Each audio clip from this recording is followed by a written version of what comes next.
harus ada tim pencari fakta yang ditunjuk langsung oleh Bapak Presiden.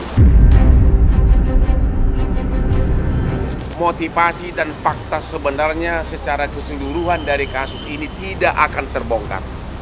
Tidak akan terbongkar. Sebenarnya tidak hanya ancaman, tapi rasa takut itu juga perlu alasan perlu dilakukan perlindungan.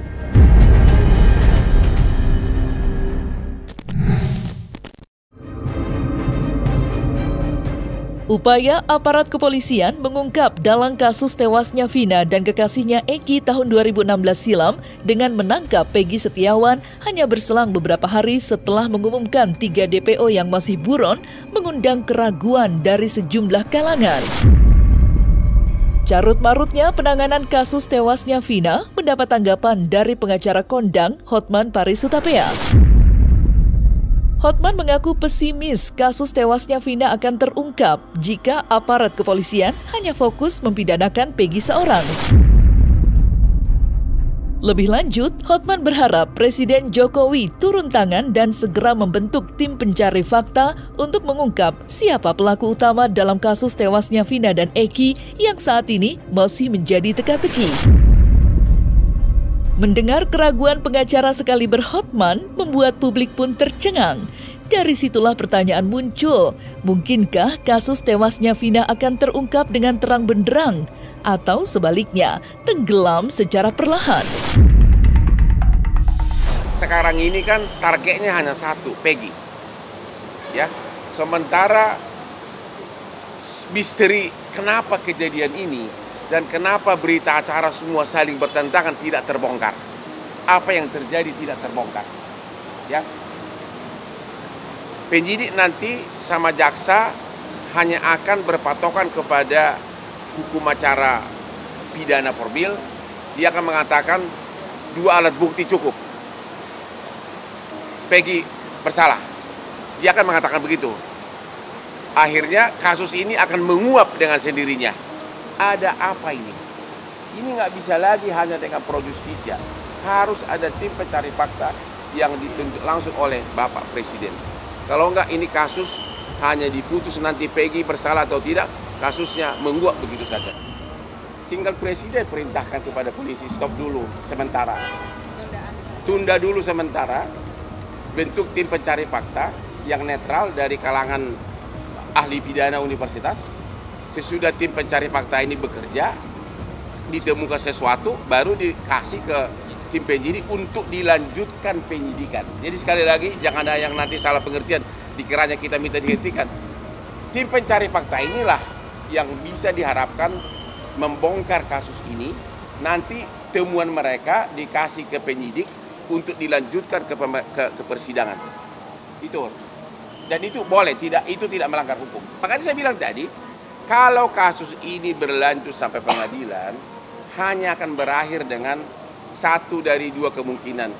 Peggy bersalah atau Peggy tidak bersalah. Tapi tidak akan terungkap kejadian sebenarnya di balik semua ini BAP yang saling bertentangan. Kenapa bisa fiktif? Kenapa dulu disebutkan pelaku yang fiktif ini justru yang membuka ceramnya? Itu bahasa siapa? Pertanyaannya. Pelaku fiktif inilah yang membuka celana daripada si korban. Oh sekarang fiktif, jadi yang dulu membuka celananya si korban hantu. Itu ada di BAP, itu ada dalam surat dakwaan, itu ada dalam persidangan, itu ada dalam putusan. Dan itu sekarang dengan dinyatakan fiktif, itu sudah dikubur. Maksudnya enggak? Dengan dinyatakan fiktif, maka itu semua sudah dikubur, tidak akan diperiksa lagi. Konsentrasinya hanya ke Peggy. Seolah-olah yang penting targetnya 1 Peggy, udah biar masyarakat puas. Artinya, kalau Peggy pun dinyatakan bersalah, akhirnya kasus ini akhirnya menguap, tidak tahu sebenarnya apa yang terjadi di balik kasus ini. Sementara ayah almarhum Eki, Ibtu Rudiana, sampai kini masih belum bersuara. Sikap Ibtu Rudiana yang memilih bungkam mengundang banyak kecurigaan, tidak terkecuali Hotman Paris yang begitu miris dengan sikap diam Ibtu Rudiana.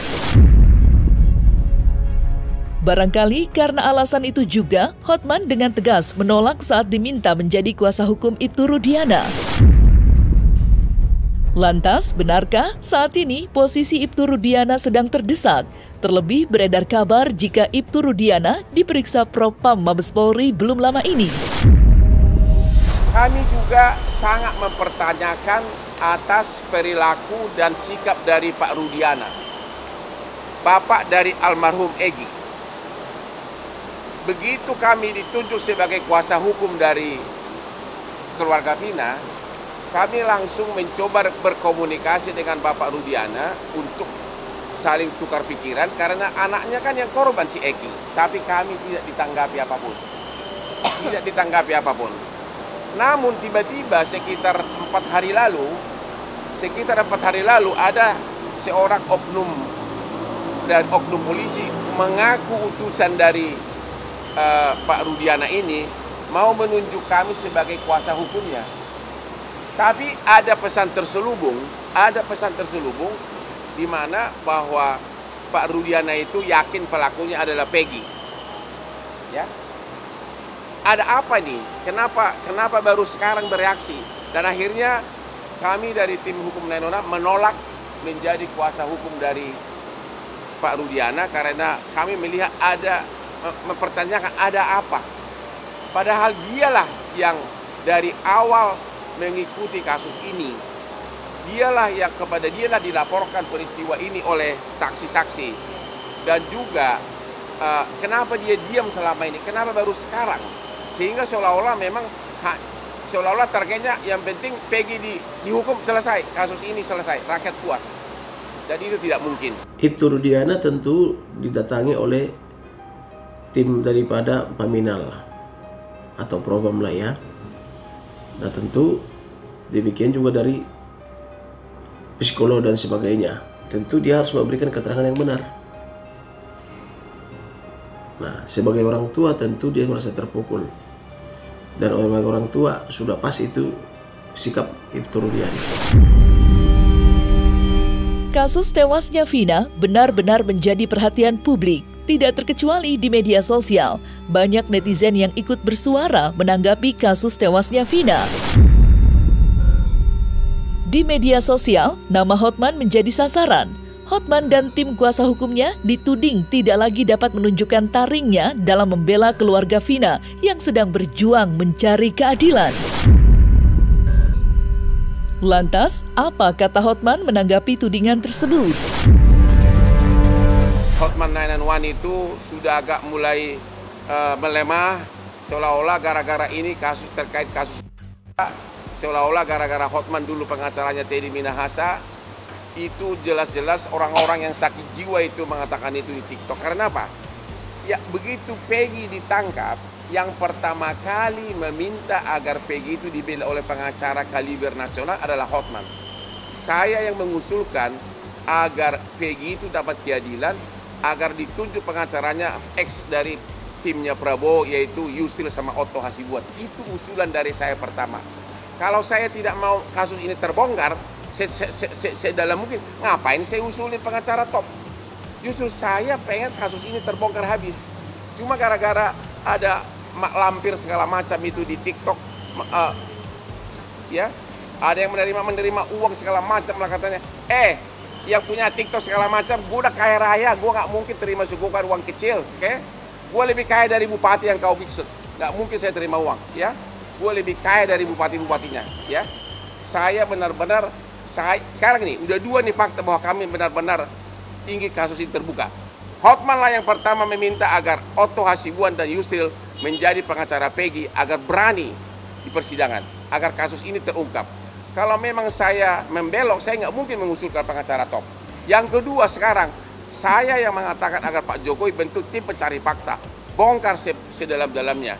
Kalau hanya formalitas pro justisia, ini hanya akan mengarah kepada Peggy dan kasus ini apa yang terjadi akan tertutup selama-lamanya. Tim Komisi 3 kita DPR, Komisi Hukum, sampai sekarang silent, padahal ini sudah kasus yang sudah merebak di seluruh Indonesia, tapi yang membidangi hukum di DPR kita diam saja. Sebentar lagi mereka akan berakhir masa jabatannya dan akan dapat uang pensiun seumur hidup. Komisi 3. Sampai sekarang mereka no comment. Tapi demikian juga kami mengkritik pihak universitas, para ahli hukumnya. Kalau waktu Pilpres mereka kumpul ikut rame-rame komentar. Dari universitas pun ahli hukumnya tidak ada satupun komentar. Diam semuanya. Ya, itu yang kami sangat kritik. Padahal begitu banyak profesor hukum pidana di universitas. Di sisi lain, Ketua Lembaga Perlindungan Saksi dan Korban atau LPSK kemarin menggelar jumpa pers di hadapan awak media. Ketua LPSK mendorong adanya pemeriksaan internal pada anggota Polri yang kala itu menangani kasus tewasnya Vina dan Eki. Menurutnya, dengan cara itu, dugaan adanya kejanggalan dalam kasus tewasnya Vina dapat terungkap. Sementara, 10 saksi dalam kasus tewasnya Vina sudah mengajukan diri agar dapat dilindungi. Lantas, benarkah ada dugaan ancaman terhadap saksi hingga mengajukan diri untuk minta dilindungi? LPSK mendukung upaya Polri dalam upaya pemeriksaan internal terhadap sejumlah anggota Polri yang bersentuhan atau menangani perkara tersebut dan diharapkan dapat membuat terang perkara, membuat jelas bagi publik,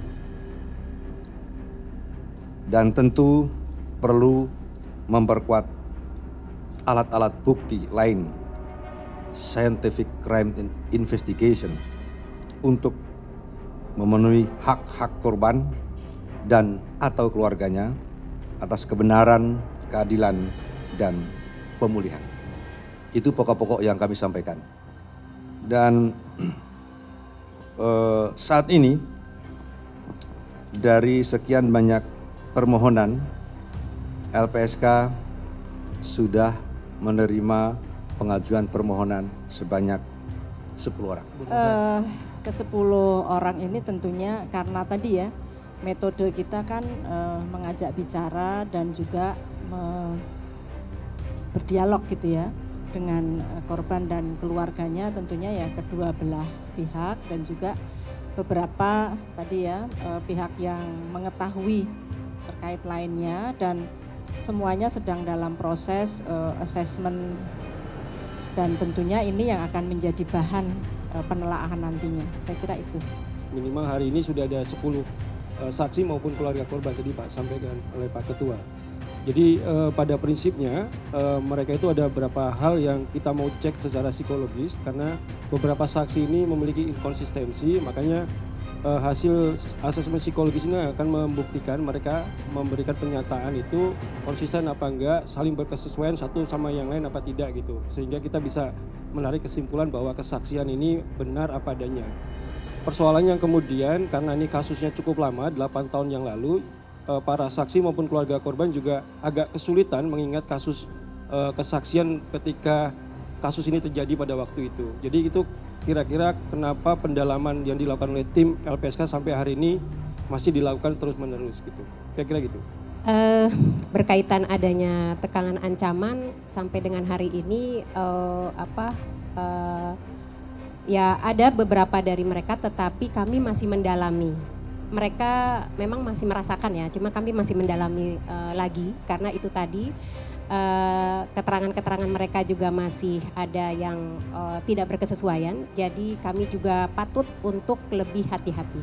Sebenarnya tidak hanya ancaman kayaknya, tapi rasa takut itu juga perlu alasan perlu dilakukan perlindungan.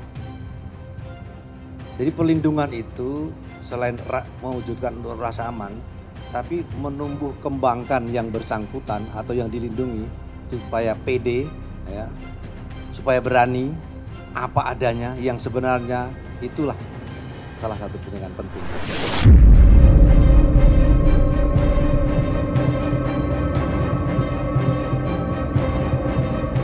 Nah, selesai sudah Cumi Lovers, saksikan terus Cumi Camp In Depth, kabar lengkap, mendalam, dan akurat dari narasumber terpercaya. Dan jangan lupa untuk like, subscribe, dan juga share channel YouTube Cumi Cumi.